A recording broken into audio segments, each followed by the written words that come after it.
Iya, tadi hakim sudah melakukan RPH ya. Ada 7 hakim yang ikut RPH karena Pak Hakim Anwar Usman tidak ikut. Kemudian karena keperluan lain. Kemudian Hakim Konstitusi Ridwan Mansur juga sedang ada tugas ke luar negeri. Pagi tadi sudah RPH sudah selesai dan tadi diputuskan MK akan banding terhadap putusan PT UN nomor perkara 604 itu. Tapi memang keputusan tadi itu diambil sembari menunggu salinan putusan. Karena sampai tadi pagi kita belum atau MK belum menerima salinan putusan. Nampaknya siang ini salinan putusan sudah bisa kita terima, sudah bisa kita akses. Nah, tentu kita akan baca dulu apa rasio desidendi dari putusan itu.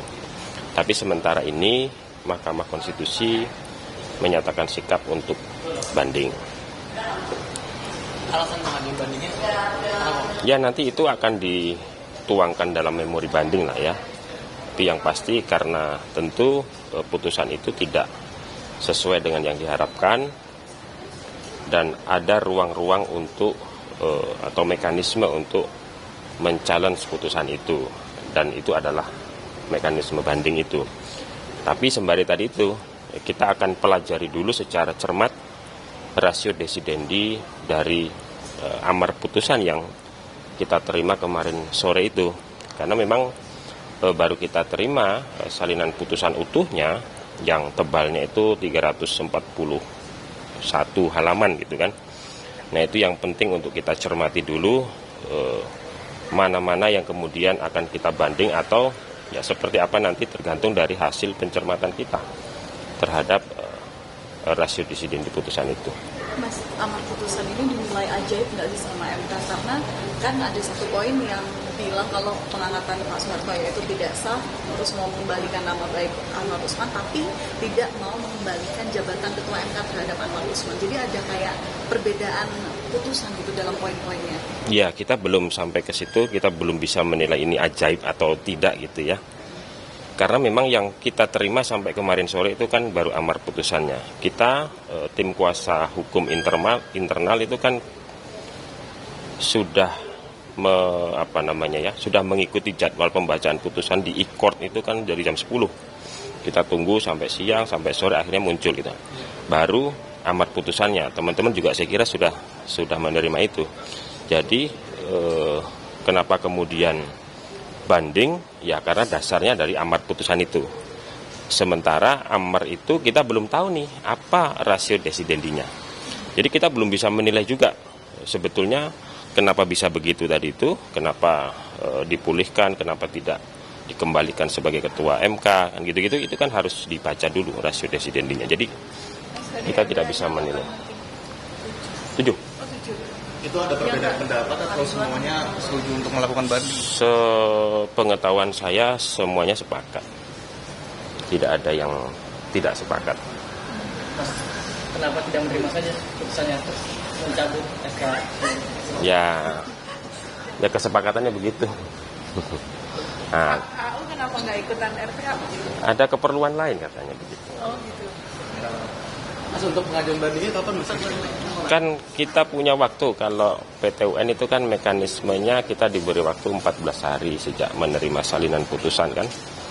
Jadi sampai ya dalam rentang waktu 14 hari ke depan lah ya, kita menentukan sikap termasuk menuangkan itu dalam memori banding kalau kita memang betul-betul mau banding setelah mencermati, setelah mempelajari betul rasio desidendi putusan. Masih ada kemungkinan di banding belum pasti? Saya belum tahu juga, tapi sementara ini ya banding. Tapi kalau nggak banding Ketua MK masih sah ya? Ya kan masih 14 hari. Kan tidak serta-merta putusan itu berlaku. Jadi putusan ini kan belum inkrah ini kan. Jadi selama 14 hari ya belum ada perubahan apapun gitu. Nah, makanya dalam rentang 14 hari itu harus sudah ada, kalau mau banding berarti sudah harus mengajukan banding. sehingga putusan itu belum inkrah gitu kan. Atau kalau tidak ya berarti itu inkrah. Artinya dengan adanya putusan ini bukan berarti dapat dimaknai tidak ada pimpinan? Enggak ada. Jadi ya itu sesuai dengan mekanisme yang berlaku ya seperti itu. Kita punya waktu 14 hari karena tidak serta-merta kan. Artinya kalau pendapat yang mengatakan terjadi kekosongan itu karena putusan itu berlaku serta-merta sejak diucapkan. Tapi ternyata kita punya waktu untuk menentukan sikap apakah banding atau tidak. Kalau banding berarti kan belum inkrah itu putusan. Tapi kalau kemudian kita tidak menyatakan banding berarti inkrah dalam waktu 14 hari. Memang kalau bikin SK baru nggak cabut SK yang lama? Nah itu kalau Biasanya kebiasaan dia Pak. enggak. Jadi memang ya itu yang menjadi salah satu poin di dalam putusan itu. Saya kira nanti teman-teman juga bisa baca. Di situ ada poin yang mengatakan mestinya surat keputusan pengangkatan Dr. Soeharto sebagai Ketua MK itu diiringi atau di dalamnya itu kalau mengacu pada Undang-Undang Administrasi Pemerintahan itu didahului dulu dengan pencabutan SK yang lama, gitu kan?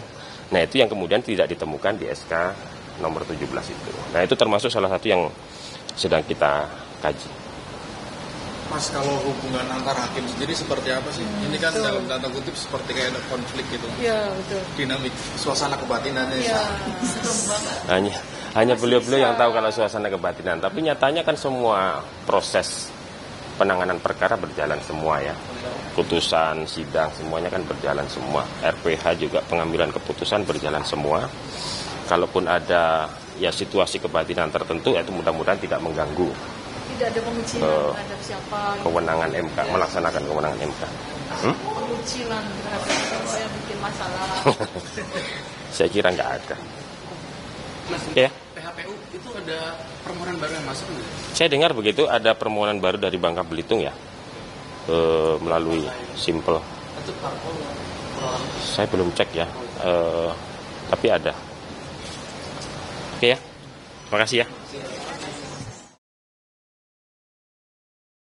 Menjunjung tinggi prinsip jurnalisme dalam setiap tayangan terbaiknya. Menghadirkan berita bernilai sebagai referensi. Gelar bicara yang tajam. Tidak, ini kan kebohongan dok. Mengupas fakta demi fakta dan mendorong pencarian solusi. Serta investigasi yang mengungkap kebenaran. Rosi, Satu Meja, The Forum, Sapa Indonesia Malam. Nilu, ikuti semuanya bersama Kompas TV.